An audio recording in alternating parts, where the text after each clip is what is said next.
Welcome to the summit. Our hosts have been absolutely fantastic. This is Sitam Woodley, the essence of work. So we're going to discuss the origin of work, explore it as a precondition for an entry into a corporate career. I like that. And explain how to engage in a job purposefully. The origins of work are spiritual. Hey, if I can't work, I can't create a career. Okay, so what's my first word on this? The first word I have for you is that in the beginning, God created the heavens and the earth. And you know what? He also created man and put him to work. He delegated. Ultimately, your employer, while you're on earth, at least while you're alive, is God. Everyone begins a career by learning how to work. So work is not evil. It is not a bad thing.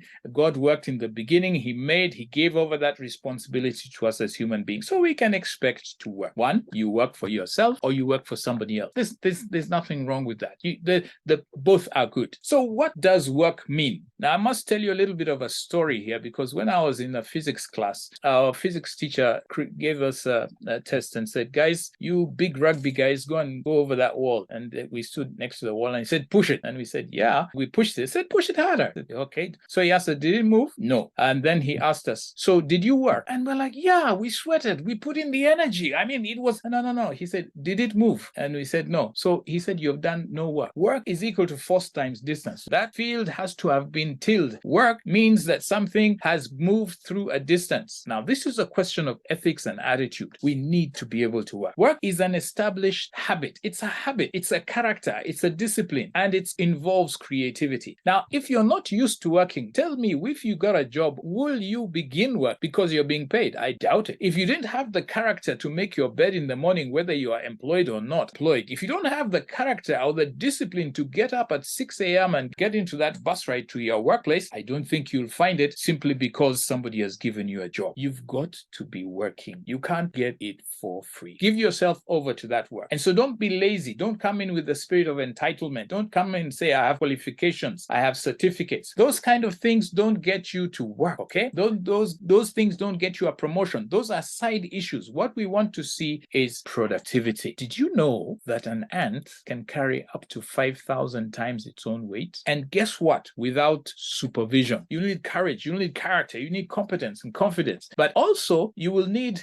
to show up. Learn to apply yourself to the task for a significant length of time. That's what it takes. If you're going to make a difference somewhere, to create value, you've got to apply yourself to a task. Your employer will be impressed by your qualifications, which is possibly your head knowledge. But what they will want you to do is to apply it with your hands. You actually don't have to like your job to do it well. If you can work, you can be employed. If you can work. So don't look for a job if you can't work. Don't look for employment unless you're ready to work. A person, first of all, a worker or an employee or a person looking for a career in a work environment is a person. Now, if I said person, then you can extend that to personality. So there are certain types of people or personalities in the workplace, all right? Then there's wages. There's the return. Like I said, everybody likes the money. So then you qualify at least as a start point. And I hear many employees and complaining about their employers, and I say, but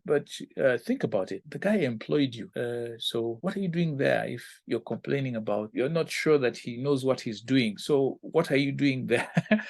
So you work for somebody else. That somebody else is giving you something you don't have, and therefore you can be able to learn from them what you don't have by extension. Please specialize at something. So when you're designing your CV, I'm getting ahead of myself, but that's okay, or your resume, it should show what you can do in particular. If at the interview you are unable to say what value you will bring, then why should I employ you? Why should you get into a career? Because define yourself. When you have defined yourself, I can exchange that particular value. And so it's good to master a skill before you get into a career. Well, so everybody knows, okay, this person is moving to accounting, or you're going for nursing, or you're going for engineering. Start that process and articulate an area where you can add value. Maybe that's what's missing from your CV. Perhaps if you believe in God and you believe in creation, then you probably know that you should be creative. And so if you should be creative at a God quality. Bring out that God-given gift that is in you for others. Don't outprice yourself from a job, but don't underprice yourself. And then your employer is out to make money from you.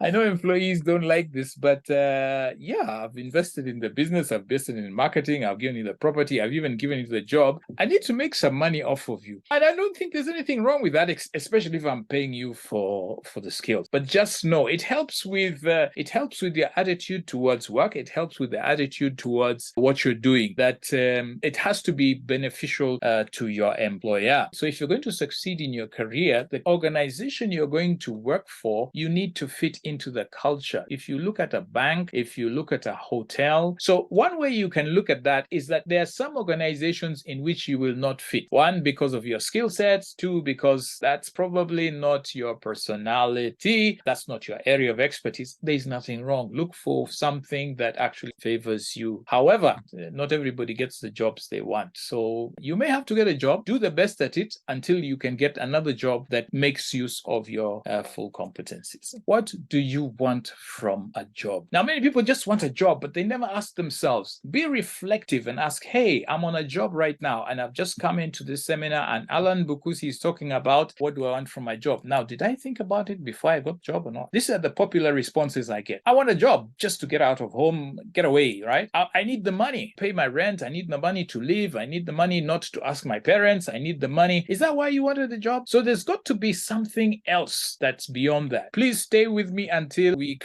5, because I want to change your attitude about paying the rent. Whenever I go to seminars, I'll get these standard answers. Very few people have actually sat down to think about what they want from a job. Now, I want you to be strategic from now on. If you're on a job, I want you to ask yourself the following questions. Are you earning capital to set up a business? Now, that's a thought of a person who looks at his money not as cash, but as capital. People have been working 5-10 years, and you ask them, how much have you saved? And there's no, there was nothing left, so I used all the money, and I don't have it. So what's the point if you earn the money to give it away? I mean, your employer is profiting from you. Shouldn't you be gathering capital to profit for yourself? I mean, these are the steps I'm talking about in terms of productivity and personal growth and industry, and also coming out of employment with something. Think of your money or your income or your wages as capital. He just went to be a waiter, and he learned things like customer care. When I'm talking about exposure,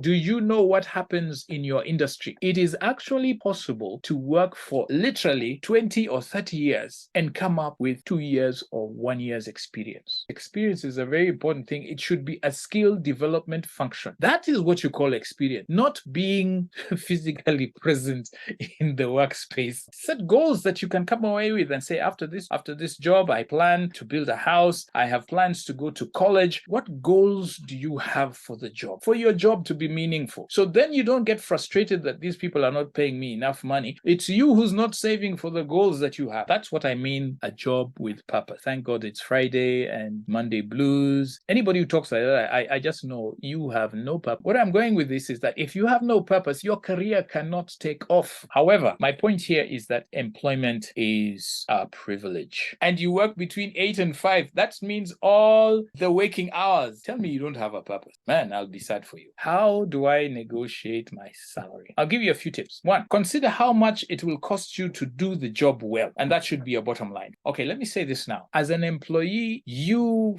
fund your own employment. In other words, you employ yourself. Who funded the first 30 days of your employment? You're right, it came from your pocket, but you've missed the point. The point is you funded your first 30 days. Please, if you don't understand what I'm saying, ask this in our series.